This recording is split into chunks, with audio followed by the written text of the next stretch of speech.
هذا رسالة لعمي تبون. عمي تبون، أنا حاب أذكرك بواحد الفيديو.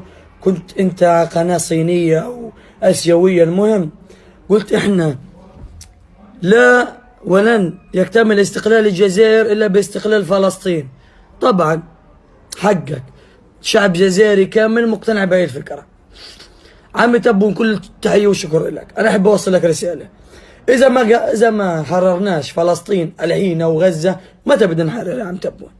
عم تبون، اتصالاتك، حركاتك، مقاومينك، عسكرك يا عم تبون. عم تبون معبر رفح انقصف، هددوا الامن القومي تاع مصر، المصريين ما تحركوش. الشعب المصري تحيه كبيره، خير جنود الله في الارض. يعني في جندي قبل يومين قتل 6 سياح يهود مصري. كل التحيه لاخواننا في مصر. بس عم تبون، مظاهرات فيش، كلمه فيش، مساعدات اللي بدها تدخل غزه فيش، ميه وكهرباء فيش في غزه يا عم تبون.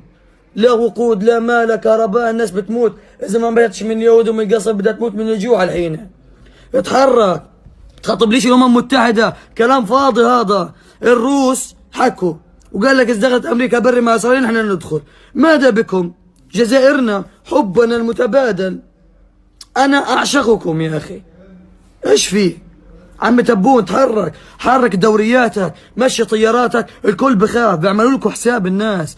دولة الجزائر دولة عظمى يا عم تبون. مالك؟ نضلنا نحكي احنا ونطلع مظاهرات، اصلا ما فيش مظاهرات حتى. وين الشعب الجزائري؟ نوضوا يا اهل الجزائر، نوضوا يا اهل الجزائر، نوضوا يا اهل الجزائر. انها لا ثورة حتى النصر.